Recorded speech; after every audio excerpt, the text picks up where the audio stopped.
अरे ये क्या, सारी फसलों में कीड़े कैसे लग गए? इन कीड़ों ने तो सारी फसल बर्बाद कर दी। हमारी सारी मेहनत बर्बाद हो गई। अब हम क्या करेंगे?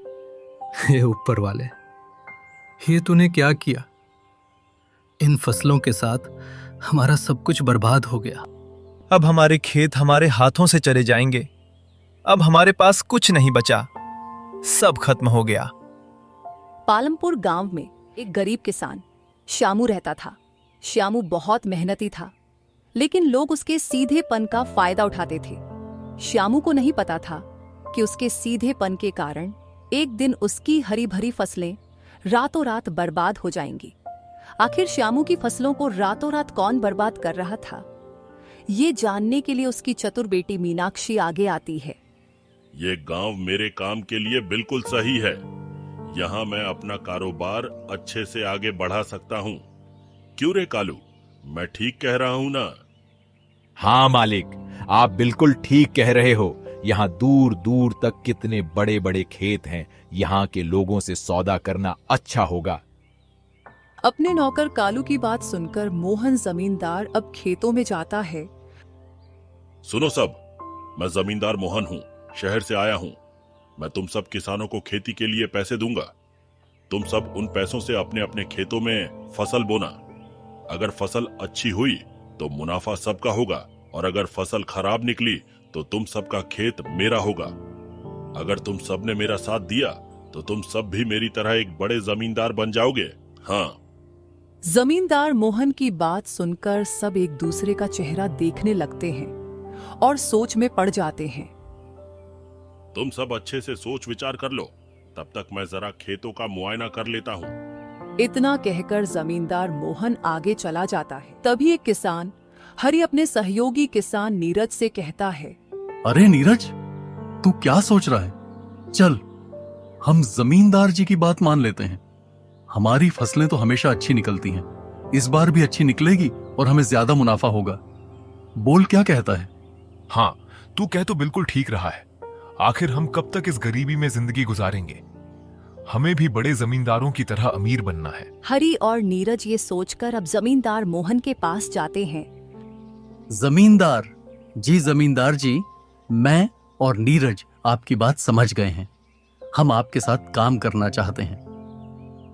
तभी श्यामू भी वहां आ जाता है और कहता है, जमींदार जी, सिर्फ ये दोनों ही नहीं, मैं भी आपके साथ काम करना चाहता हूँ। मेरा एक ही खेत है, आपके साथ काम करके मैं और खेत खरीदना चाहता हूँ। हाँ हाँ, क्यों नहीं, क्यों नहीं। ये सुनहरा मौका तुम सबके लिए ही तो है। तुम तीनों मुझे अक्लमंद लगते हो, तभी तुम तीनों को मेरी बात समझ आई, वरना बाकी लोगों को तो मेरी बात समझ ही नहीं आई और वो सब चले गए। ये लो, पैसे आपस में बांट लो और कल से काम शुरू कर देना। अगले दिन से तीनों किसान जमींदार मोहन की शर्त को मानकर खेती का काम शुरू कर देते हैं। इस तरह कुछ दिन गुजरते हैं। मैंने इस बार बहुत मेहनत से बीज बोई है। अब देखना, इस बार दोगुनी फसल न हुई तो मेरा नाम भी श्यामू नहीं। मैंने अभी अपनी बेटी को यह बात नहीं बताई है। जब ज्यादा मुनाफा होगा तब मैं उसे बताऊंगा।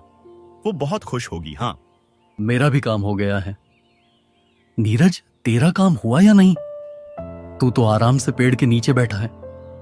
मेरा काम तो पहले ही हो चुका था। तुम लोग तो जानते हो मैं कितनी जल्दी काम खत्म करता हूँ। तीनों किसान अब दिन रात कड़ी मेहनत करके फसल बोते हैं और फिर महीनों बाद फसल निकलती है। अरे हरि नीरज, देखो देखो, हमारी मेहनत रंग लाई है। इस बार कितनी अच्छी फसल निकली है। हाँ श्यामू, हमारा जमींदार से सौदा करना बेकार नहीं गया। अब हम भी जमींदारों में गिने जाएंगे। अब जाकर मैंने राहत की सांस ली है। अब इस फसल को सूखने के लिए छोड़ देते हैं। कल आकर हम फसलें काट लेंगे। इतना कहकर तीनों खुशी खुशी अपने अपने घर चले जाते हैं। अब अगली सुबह जब तीनों खेत आते हैं तो वो अपना अपना सर पकड़कर बैठ जाते हैं। अरे ये क्या, सारी फसलों में कीड़े कैसे लग गए? इन कीड़ों ने तो सारी फसल बर्बाद कर दी। हमारी सारी मेहनत बर्बाद हो गई। अब हम क्या करेंगे? हे ऊपर वाले, ये तूने क्या किया? इन फसलों के साथ हमारा सब कुछ बर्बाद हो गया। अब हमारे खेत हमारे हाथों से चले जाएंगे। अब हमारे पास कुछ नहीं बचा, सब खत्म हो गया। अभी श्यामू, हरि और नीरज अपनी फसलों की बर्बादी देखकर रो ही कि तभी जमींदार वहां आता है। ये क्या? कल तक तो ये फसलें चमक रही थीं, आज इनमें कीड़े कैसे लग गए, वो भी इतने सारे? हमें नहीं पता, हम सुबह आए तो सारी फसलें बर्बाद हो चुकी थीं। हम बरसों से खेती कर रहे हैं लेकिन कभी ऐसा नहीं हुआ। आज पहली बार न जाने कैसे इतना बड़ा नुकसान हो गया। अरे रे रे रे, तुम लोगों के खेत तो हाथ से गए, लेकिन तुम लोग चिंता मत करो, मैं तुम लोगों को बर्बादी की तरफ नहीं जाने दूंगा। तुम सब आज से मेरे इन सारे खेतों में काम करना, मैं तुम्हें तुम्हारी मेहनत के पूरे पैसे दिया करूंगा। जमींदार की बात सुनकर तीनों किसान राहत की सांस लेते हैं। जमींदार जी, आप कितने दयालु हैं। इतने बड़े नुकसान के बाद भी आप हम पर दया कर रहे हैं। हाँ नीरज, ठीक कह रहा है। आज आप ना होते तो न जाने हमारा क्या होता। हम पूरी मेहनत और लगन से काम करेंगे और आपको शिकायत का कोई मौका नहीं देंगे। हाँ, ये हुई ना बात, बस मुझे तुम तीनों से यही उम्मीद थी। अब अगले दिन से तीनों किसान अपने ही खेतों में मजदूरों की तरह काम करते हैं। इस तरह कुछ दिन गुजरते हैं। एक दिन मीनाक्षी खेतों में श्यामू को खाना देने आती है। तभी वो देखती है कि जमींदार मोहन श्यामू पर चिल्ला रहा है। श्यामू, अगर ऐसा ही चलता रहा तो मैं तुझे काम से निकाल दूंगा। मैं ये रोज रोज का नुकसान बर्दाश्त नहीं कर सकता। जमींदार मोहन श्यामू पर चिल्लाकर वहां से चला जाता है। पिताजी, पिताजी, जमींदार जी आप पर क्यों चिल्ला रहे थे? आखिर उन्हें किसने हक दिया ऐसा करने का?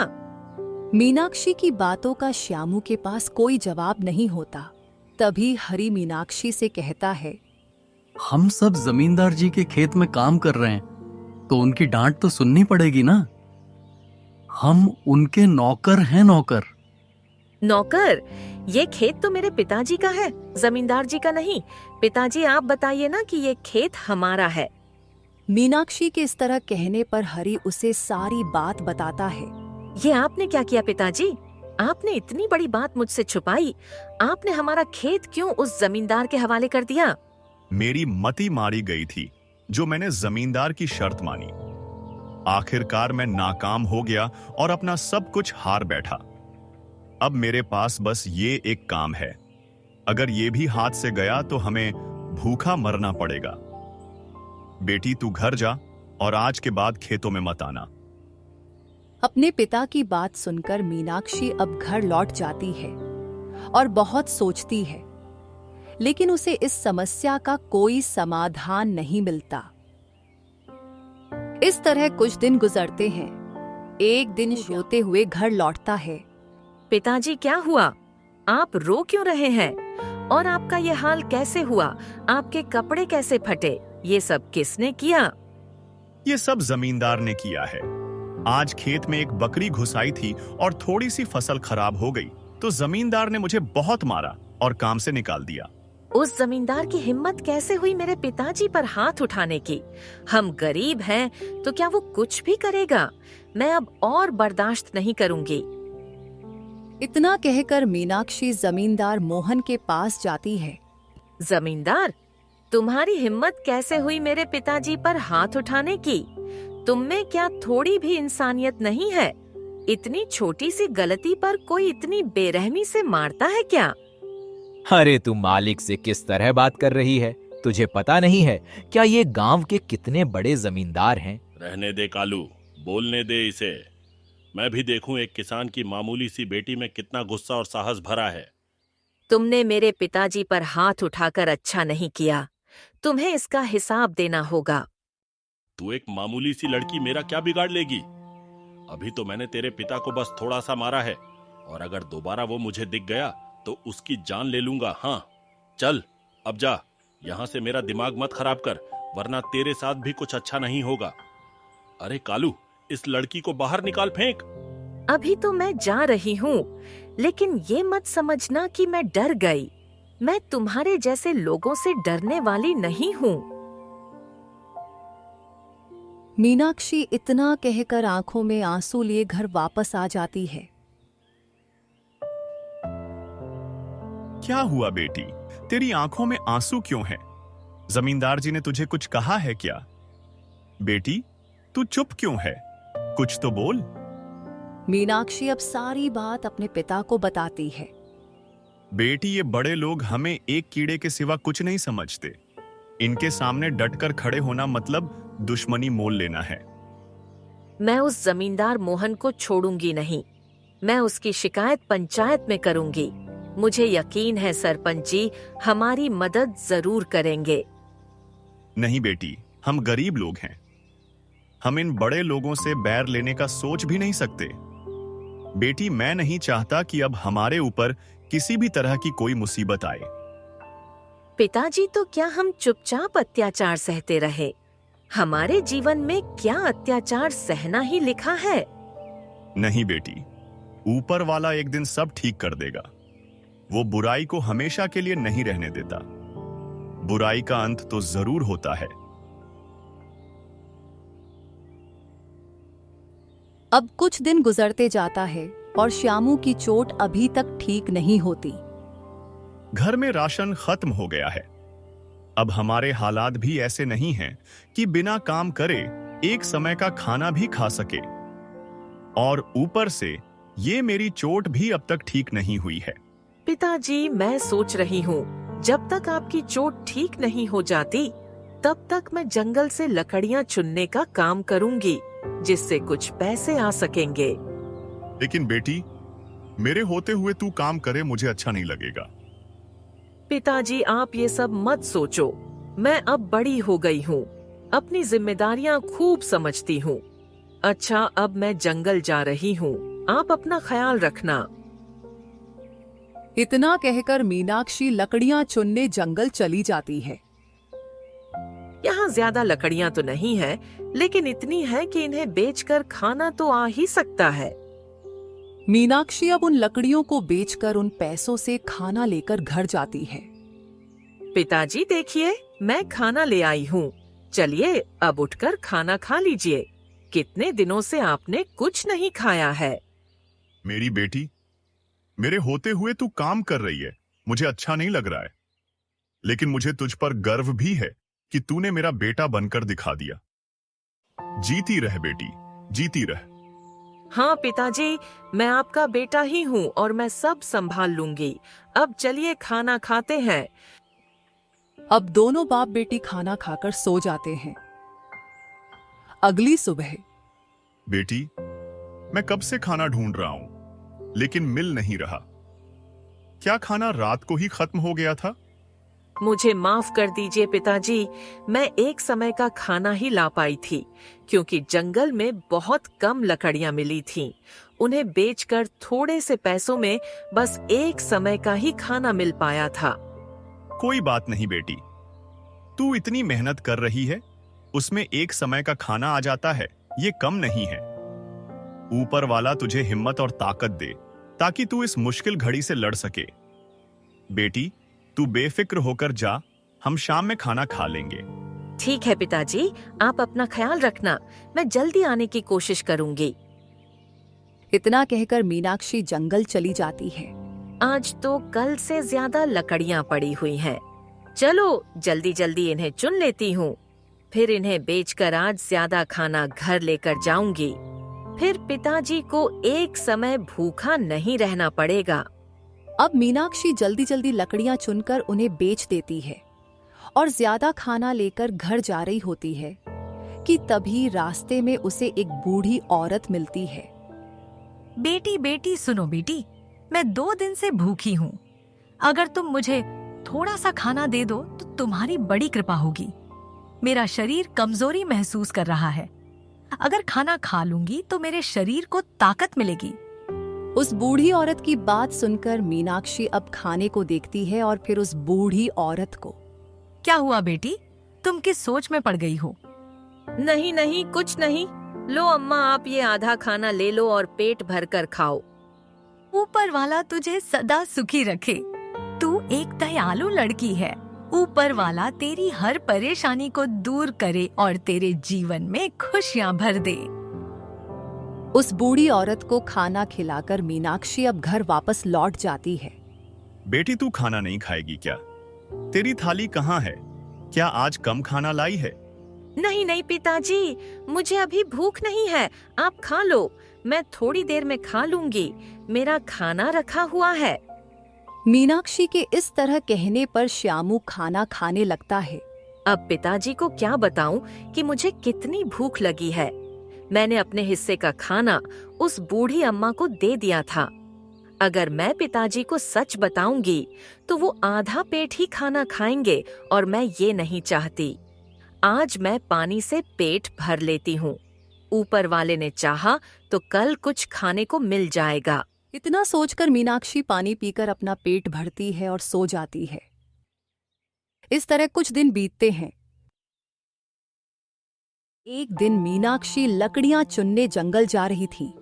तभी रास्ते में वो देखती है, अरे ये क्या, एक बूढ़ा आदमी नदी में कूदने जा रहा है।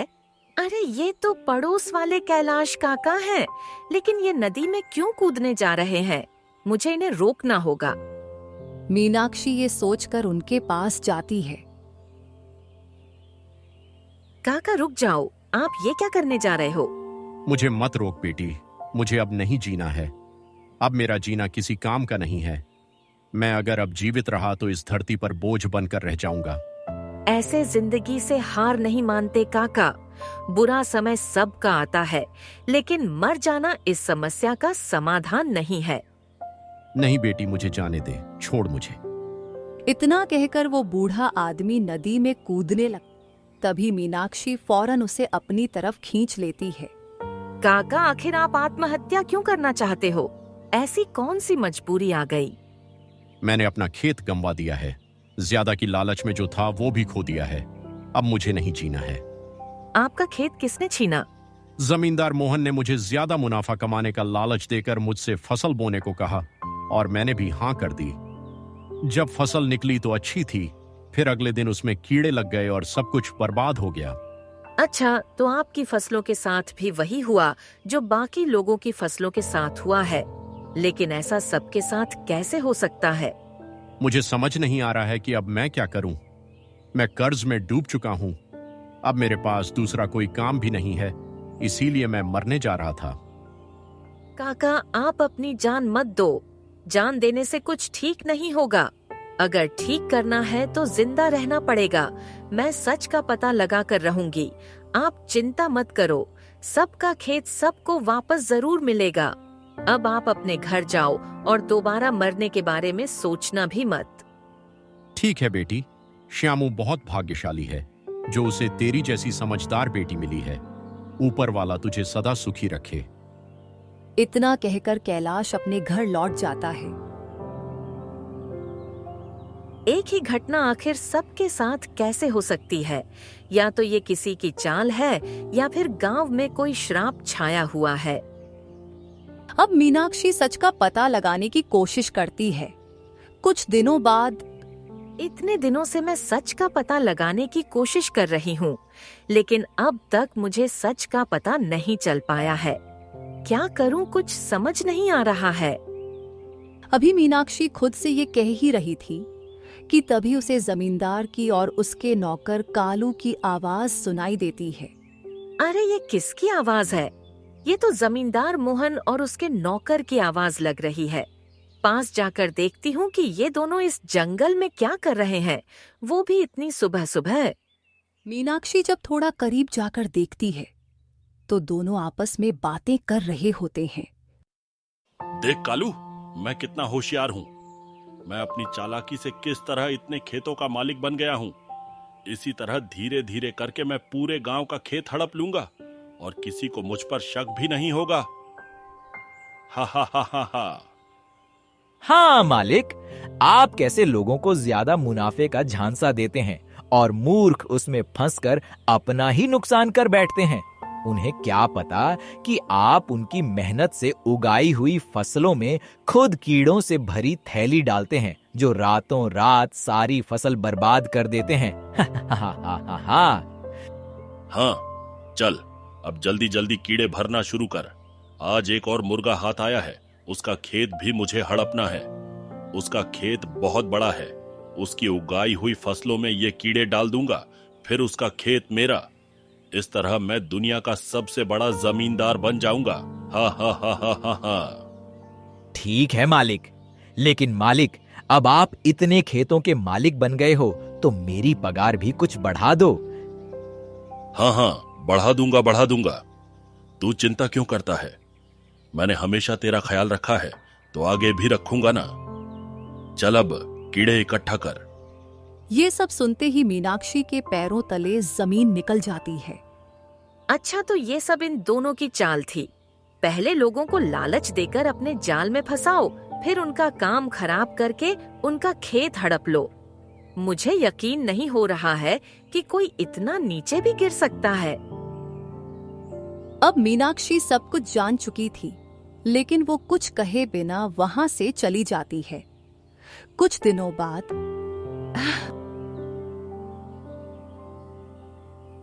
सुनो, तुम सब इस बार भारी संख्या में फसल उगाओगे, क्योंकि इस बार मुझे अलग अलग शहरों में अनाज भेजना है और मैं चाहता हूं कि सबसे अच्छे अनाज मेरे खेत के हों। इसमें मुझे कोई गलती नहीं चाहिए। अब मेहनत से मन लगाकर काम करना। ठीक है जमींदार जी, हम तो पूरी मेहनत और लगन से ही काम करते हैं। इस बार भी आपको शिकायत का कोई मौका नहीं देंगे। जमींदार जी, आप देखना, इस बार हम बहुत अच्छी फसल उगाएंगे। ये तो फसल निकलने के बाद ही पता चलेगा। अभी से बढ़ चढ़कर मत बोलो, काम करो काम। चल रे कालू, घर चल। इतना कहकर जमींदार वहां से चला जाता है। हम कितनी ही मेहनत क्यों ना कर लें, जमींदार जी कभी हमसे खुश नहीं होते और हमें कम पैसे पकड़ाकर चल देते हैं। हाँ तो ठीक कह रहा है, लेकिन हम मजबूर हैं, कर भी क्या सकते हैं। हमारे पास यही एक काम है। अगर ये हाथ से गया तो हम कहीं के नहीं रहेंगे। चल अब जल्दी जल्दी काम शुरू कर। इतना कहकर हरी और नीरज काम में लग जाते हैं। अब कुछ समय गुजरता है और जमींदार की फसल दोगुनी ज्यादा निकलती है। अरे वाह, इस बार की फसल तो हर बार से कई गुना ज्यादा और अच्छी निकली है। आज मैं बहुत खुश हूँ। अब मैं आराम से फसल अलग अलग शहरों में भेज सकता हूँ। अब फसल सूखने के लिए छोड़ दो, कल इसकी कटाई कर लेना। ठीक है जमींदार जी। जमींदार जी, देखा, हमने कहा था ना, इस बार बहुत अच्छी फसल उगाएंगे। अब तो आप खुश हैं ना? हाँ हाँ, ठीक है। तुम लोगों का तो काम ही है अच्छी फसल निकालना। अगर अच्छी फसल नहीं उगाओगे तो तुम्हें काम कौन देगा? चलो अब जाओ, कल समय पर फसल काट लेना, समझे? हाँ, और मालिक से ज्यादा शाबाशी बटोरने की जरूरत नहीं है। चलो जाओ, अपना अपना काम करो। इतना कहकर जमींदार मोहन और नौकर कालू घर लौट जाते। अब जमींदार मोहन खेत जाता है और फसलों को देखकर हैरान हो जाता है। अरे ये क्या, फसलों को ये क्या हुआ? हजारों कीड़े मेरी सारी फसलें बर्बाद कर चुके हैं। ये सब कैसे हो गया? कल तक तो फसल में एक भी कीड़ा नहीं था, अचानक से ये सब कहां से आ गए? फसल की बर्बादी देखकर जमींदार अपना सर पकड़ लेता है। सच सच बताओ, ये किसका काम है? एक ही रात में मेरी सारी फसल ऐसे ही तो नहीं बर्बाद हो सकती। ये सब इन कीड़ों ने किया है और ये सब कहां से आए मुझे नहीं पता। जब मैं और नीरज यहां आए तो देखा कि फसलों को कीड़े बुरी तरह खराब कर चुके हैं। हाँ, हमने इन्हें हटाने की भी बहुत कोशिश की, लेकिन ये बहुत सारे हैं, इसलिए इन्हें हटाना नामुमकिन था। मालिक, अब क्या होगा? आपकी सारी फसल बर्बाद हो गई है, आपका बहुत बड़ा नुकसान हो गया है, इसकी भरपाई कैसे होगी? अभी नौकर कालू जमींदार मोहन से ये कह ही रहा था कि तभी मीनाक्षी वहां आती है। अरे जमींदार जी, क्या हुआ? आप इतने उदास क्यों हो? और फसलों की ये हालत कैसे हुई? और इतने सारे कीड़े कहाँ से आ गए? ये वही कीड़े हैं ना जो हर किसानों की फसल में लग जाते थे? मुझे लगता है ये काम उसी व्यक्ति का है जिसने उन सब के खेतों में ये कीड़े डाले थे। ऐसा नहीं हो सकता। जमींदार जी के खेतों में कीड़े कोई नहीं डाल सकता। क्यों नहीं डाल सकता? आखिर देखो, इतने सारे कीड़े उसने डाल ही दिए ना। नौकर कालू जल्दी जल्दी में सच उगल देता है। अरे हम अपने ही खेतों की फसलें भला क्यों बर्बाद करेंगे? अरे ये मैंने क्या बोल दिया? अच्छा, तो ये सब तुम लोगों का किया धरा था। आज देखो तुम्हारी ही चाल तुम पर भारी पड़ गई। अब बताओ कैसा लग रहा है अपनी बर्बादी का मंजर देखकर? ऐसे ही उन किसानों को भी लगा था जब तुमने छल से उनके खेत हड़पे थे। आज मैंने तुम्हारे साथ भी वही किया। अब तुम्हें पता चल रहा होगा कि जब हमारा सब कुछ बर्बाद हो जाता है तो कैसा लगता है। अरे तुम दोनों चुप हो जाओ, चुप हो जाओ। मुझे समझ आ गया है। आज जब मेरा नुकसान हुआ तो मुझे उन किसानों का दर्द महसूस हुआ जिनके साथ मैंने छल और धोखा किया। मैं अपने की पर बहुत शर्मिंदा हूँ। जमींदार की ये बात सुनते ही वहां खड़े सभी लोग सब समझ जाते हैं। अब सभी गांव वाले मिलकर पंचायत में जमींदार मोहन को खड़ा करते हैं। जमींदार मोहन, तुमने धोखे से लोगों के खेत हड़पे और उनका काफी नुकसान किया। इसकी भरपाई तुम्हें करनी होगी और सबके खेत तुम्हें वापस करने होंगे। मैं अपनी गलती मानता हूँ। मैंने जो किया वो माफी के लायक नहीं है, लेकिन फिर भी मैं सबसे माफी मांगता हूँ और मैं सबके खेत वापस करने को तैयार हूँ। किसी ने सच ही कहा है कि दूसरों की झोपड़ी पर बनाया हुआ महल ज्यादा दिनों तक नहीं टिकता। चलो, देर आए दुरुस्त आए। अपनी गलती को मान लेना ही समझदारी है। गरीबों का हक मारकर आज तक कोई सुखी नहीं रह पाया है और आज खुद को देखो, जो था वो भी हाथ से चला गया। हाँ, तुम ठीक कह रही हो। इतना कहकर जमींदार मोहन सबके खेतों के कागजात सबको वापस कर देता है। फिर सरपंच जी जमींदार मोहन को सजा के तौर पर गांव से बाहर निकाल देते हैं। जमींदार मोहन को धोखाधड़ी के लिए गांव से हमेशा हमेशा के लिए बाहर निकाल दिया जाता है। आज के बाद ये कभी इस गांव में नजर भी नहीं आएगा। इसे यहाँ से बाहर निकाल दो। साथ में इसके नौकर कालू को भी गांव से बाहर निकाल दो। सरपंच जी के कहने पर जमींदार मोहन और नौकर कालू को गांव से बाहर निकाल दिया जाता है। बेटी मीनाक्षी, तुम बहुत समझदार लड़की हो। तुम्हारी समझदारी के कारण आज इतना बड़ा रहस्य खुला और सबको उनके खेत वापस मिल गए। शाबाश बेटी, शाबाश। हाँ मीनाक्षी बेटी, हम सब तेरा धन्यवाद करते हैं क्योंकि तूने जमींदार मोहन को उसी तरह सबक सिखाया जिस तरह उसने लोगों को बेवकूफ बनाया था। आज तूने साबित कर दिया कि समझदारी से हर बिगड़े काम बन जाते हैं। काका, कभी भी लालच के पीछे मत भागो। हम अपनी मेहनत से ही तरक्की हासिल कर सकते हैं। लालच में तो हम अपना सब कुछ खो देते हैं और हाथ आता है तो बस पछतावा। मेरी बेटी कितनी सयानी और बहादुर है। मुझे तुझ पर गर्व है मेरी बेटी।